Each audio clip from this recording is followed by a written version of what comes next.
गर्मी में देवरानी लाई दहेज में एसी। अरे राधिका कहाँ है तू? आराध्या कहाँ हो तुम दोनों? अरे कोई एक कप चाय बनाकर मुझे पिला देगा या नहीं? राधिका अपने कमरे से बाहर आती है। माँ जी, आपका एक कप चाय की वजह से हमें चूल्हा जलाना पड़ेगा और गर्मी में पसीना पसीना होना पड़ेगा। आपको पता है कितनी गर्मी हो रही है? तभी आराध्या भी अपने कमरे से बाहर आती है। सही कहा राधिका तुमने। माँ जी, बहुत गर्मी हो रही है। इस बार तो गर्मी ने हद ही पार कर दी है। तुम दोनों ने बिल्कुल सही कहा। गर्मी ने अपनी हद पार कर रखी है। बहुत गर्मी हो रही है। लेकिन अगर तुम दोनों ने अब मेरी बात नहीं सुनी तो मैं भी अपनी हद पार कर दूंगी। इतना सुनने के बाद राधिका और उसकी देवरानी चुपचाप किचन में जाती हैं और अपनी सास की फरमाइश पर चाय बनाना शुरू कर देती हैं। भगवान, वैसे गर्मी तो सच में बहुत हो रही है। हर बार तो चलो कूलर पंखे से ही काम चल जाया करता था, इस बार तो कूलर मानो जैसे कुछ है ही। तभी आराध्या और उसकी देवरानी अपनी सास के लिए चाय लेके आती हैं और उसके बातों का जवाब भी देती हैं। हाँ माँ जी, हम भी तो आपको यही समझा रहे हैं। मैं तो कहती हूँ घर में एसी ही लगवा लो। घर में एक एसी लग जाएगा तो सारी परेशानियां ही दूर हो जाएंगी। तुमने अपना मुंह खोलकर कह तो दिया कि एसी लगवा लो। अरे तुम्हें जरा भी अंदाजा है एसी लगवाने से बिजली का बिल और घर का खर्चा कितना बढ़ जाएगा? अपनी सास के मुंह से इतना बात सुनकर उसकी दोनों बहुएं चुप हो जाती हैं। अब तुम दोनों दोबारा मेरे सामने एक का नाम भी मत ले लेना। संतोष इतना बात सुनकर अपने छोटे बेटे मयंक की फोटो निकालती है और पंडित जी के पास चली जाती है। इन दोनों ने मेरा काफी समय जाया किया। पता नहीं पंडित जी कहीं चले ना गए होंगे। संतोषी देखती है तो पंडित झोपड़ी के सामने ही बैठे रहते हैं। वह पंडित को अपने बेटे की कुंडली और फोटो दे देती है। पंडित जी, कोई अच्छे घर की ही लड़की बताना जो समझदारी के साथ घर भी संभाल ले। अरे ठीक है बहन जी, 1 से 2 दिन में आपको कोई अच्छा रिश्ता बता दूंगा। पंडित के ये कहने के बाद संतोष अपने घर वापस लौट आती है। 1 से 2 दिन बाद पंडित एक लड़की का रिश्ता लेकर आते हैं। देखो बहन जी, जैसा आपने कहा था बिल्कुल वैसा ही रिश्ता लेकर आया हूँ। ये फोटो देखिए। अपने बेटे मयंक से बात करके भी बता दीजिएगा, फिर मैं बात कर लूंगा लड़की वालों से। ठीक है पंडित जी, मैं आपको कल ही बताती हूँ। रात को जब मयंक घर पर आता है तो संतोष उसे लड़की की फोटो दिखाती है। तभी मयंक उसे अपनी प्रेमिका श्रेया के बारे में बताता है। माँ, मैं ये आपको अभी नहीं बताना चाहता था, पर आप मेरी शादी के लिए जल्दी कर रही हैं, तो बता रहा हूँ कि मैं अपने बॉस की बेटी श्रेया से प्यार करता हूँ और वो भी मुझसे बहुत प्यार करती है और हम एक दूसरे से शादी करना चाहते हैं। पर क्योंकि वो अमीर घर से है तो उसके पिता पता नहीं इस रिश्ते के लिए हाँ करेंगे या नहीं। कोई नहीं बेटा, तेरी और श्रेया की शादी होगी, मैं करवाऊंगी। बस तुम उसके पिता को घर बुला लो। कोई नहीं बेटा, तेरी और श्रेया की शादी होगी, मैं करवाऊंगी। बस तुम उसके पिता को घर बुला लो। ठीक है माँ, आई लव यू माँ सो मच। श्रेया और मयंक दोनों मिलकर अपने पिता को मना लेते हैं और मयंक के घर जाने के लिए तैयार करा देते हैं। भाई साहब, आपकी बेटी हमें बहुत पसंद आई और मयंक और श्रुति की जोड़ी भी बहुत अच्छी लगती है। आप भी रिश्ते के लिए हाँ कर दीजिए। देखिए बहन जी, मैंने अपनी बेटी को बड़े ही नाजों से पाला है। मैं उसे एक अमीर घर में ब्याहना चाहता था और उसने मयंक को चुन लिया है, तो मैं भी इसमें कुछ नहीं कर सकता। मैं बस ये चाहता हूँ कि मेरी बेटी घर परिवार में खुशी से रहे। देख लीजिए भाई साहब, ये दोनों बहुएं इस घर में रह रही है। जैसे ये दोनों रह रही है वैसे ही मेरी छोटी बहू भी इस घर में रहेगी। आनंद घर में यहाँ वहाँ नजरें घुमाता है। इसके बाद वो रिश्ता पक्का करके चला जाता है। अब धीरे धीरे दोनों परिवार में शादी की तैयारियां शुरू हो जाती हैं। बाजारों से वे लोग अपने कपड़े खरीदने शुरू कर देते हैं। देखते ही देखते वो दिन आ जाता है जिस दिन संतोष का बेटा मयंक घर की छोटी बहू को ब्याह कर ले आता है। अरे बेटा मयंक, बहुत सुंदर बहू लेकर आया है। चलो राधिका आराध्या दोनों अपनी देवरानी का अच्छे से गृह प्रवेश करो। आराध्या और राधिका दोनों श्रेया का गृह प्रवेश करती हैं। गृह प्रवेश के बाद जब श्रेया घर के अंदर आती है तो उसे बहुत गर्मी लगने लगती है। ओह माय गॉड, यहाँ तो बहुत गर्मी है। क्या आप लोगों के घर में एसी नहीं है? नहीं, यहाँ पर हम कूलर और पंखे की हवा में ही रहते हैं।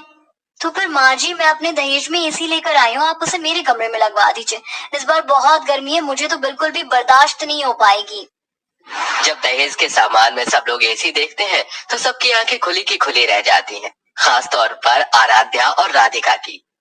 अरे क्या बात है देवरानी जी, आपने तो कमाल ही कर दिया। कब से आंखें तरस गई थी एक एसी देखने को, आपने तो आते ही हमारे मन की इच्छा को पूरा कर दिया। हाय, आखिरकार देवरानी के राज में हमें अब एसी की ठंडी हवा तो खाने को मिलेगी। ज्यादा खुश होने की जरूरत नहीं है तुम दोनों को। ये एसी तुम्हारे कमरे में नहीं लगेगा, ये एसी तुम्हारी देवरानी के कमरे में लगेगा। एसी चाहे किसी के भी कमरे में जाकर लगे, इस घर में एसी तो लगेगा। और हमारी देवरानी इतनी कठोर भी नहीं लगती कि हमें अपने कमरे में एसी की हवा खाने नहीं देगी। ये बात तो 100% सही कही है आपने। अब अमीर देवरानी अपने मन में सोचती है, लो जी, गांव बसानी भिखारी पहले ही आ गए। लगता है जेठानियां मेरे एसी को लेकर ज्यादा ही खुश हो रही है। ये लो आ गया एसी, अब और खर्चा बढ़ जाएगा, बिजली का बिल भी ज्यादा आएगा। संतोष बिजली के बिल को लेकर परेशान थी क्योंकि उसके तीनों बेटे प्राइवेट नौकरी कर रहे थे, जिसमें संतोष को पूरा घर अपने हिसाब से चलाना पड़ता था। अब संतोष के तीनों बेटे मिलकर एसी को छोटी बहू के कमरे में लगवा देते हैं। जैसे ही एसी चलता है उसका कमरा बिल्कुल ठंडा हो जाता है। चलो राधिका, देवरानी के कमरे में चलते, वहाँ एसी चल रहा है। आराध्या और राधिका दोनों अपनी देवरानी के कमरे में आकर बैठ जाती हैं और ठंडी ठंडी एसी की हवा खाने लगती हैं। कमरे में उनकी देवरानी अपने कपड़े निकाल कर अलमारी में लगा रही होती है। अरे देवरानी जी, अभी तो तुम आई ही हो अपने ससुराल में और आते ही काम करने लग गई हो। लाओ मैं तुम्हारी मदद कर देती हूँ। हाँ, हमारे होते हुए तुम्हें परेशान होने की जरूरत नहीं है। इस तरह आराध्या और राधिका दोनों एसी की हवा खाने के लालच में अपनी देवरानी के काम करने लगती हैं। अरे वाह, ये तो बहुत अच्छा हुआ। अब इन दोनों को मैं एसी के लालच से अपनी उंगलियों पर नचा सकती हूँ और अपने सारे काम भी करवा सकती हूँ। भले ही ये दोनों मेरी जेठानी होंगी, लेकिन लालच में ये मेरे सारे काम करेंगी। इस तरह से श्रेया डेली राधिका और आराध्या को अपना कोई न कोई काम बता ही देती है और उनसे अपना सारा काम करवा लेती है एसी के लालच में।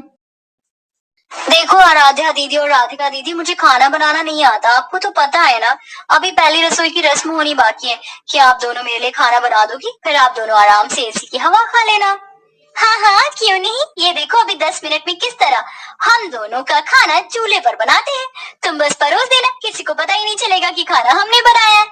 इस तरह आराध्या और राधिका दोनों चूल्हे पर खाना बनाते हैं और बनाने के बाद श्रेया को बता देते हैं। अब श्रेया खाना अपने हाथों से सभी को परोसती है, जिसके चलते सबको ये लगता है कि खाना श्रेया ने बनाया है। अरे वाह, खाना तो बहुत स्वादिष्ट बना है। अरे खाने का टेस्ट भी जाना पहचाना सा है, जैसे हमारी पत्नियों ने ही बनाया हो। नहीं, ये खाना मैंने बनाया है। खाना स्वादिष्ट है, ये लो बहू अपना शगुन। संतोष अपनी छोटी बहू को शगुन दे देती है। अरे आराध्या और राधिका कहीं दिखाई नहीं दे रही, उन दोनों को खाना नहीं खाना है क्या? माँ जी, वो मेरे कमरे में है। जब से एसी लगा है कमरे में, उन्हें वहाँ से बाहर आने का मन ही नहीं करता। श्रेया इस तरह कहकर ये दिखाती है कि उसकी जेठानियां कोई काम नहीं करती, जिसके चलते संतोष उन्हें सुनाने पहुंच जाती है। जब देखो तुम दोनों एसी की हवा खाने में ही लगी रहती हो। चलो अब इसे बंद करो और खाना खाकर अपने कमरे में जाओ। इस तरह चालाकी से देवरानी अपनी जेठानियों से अपने सारे काम भी करवा लेती है और उन्हें अपने कमरे में भी नहीं रुकने देती।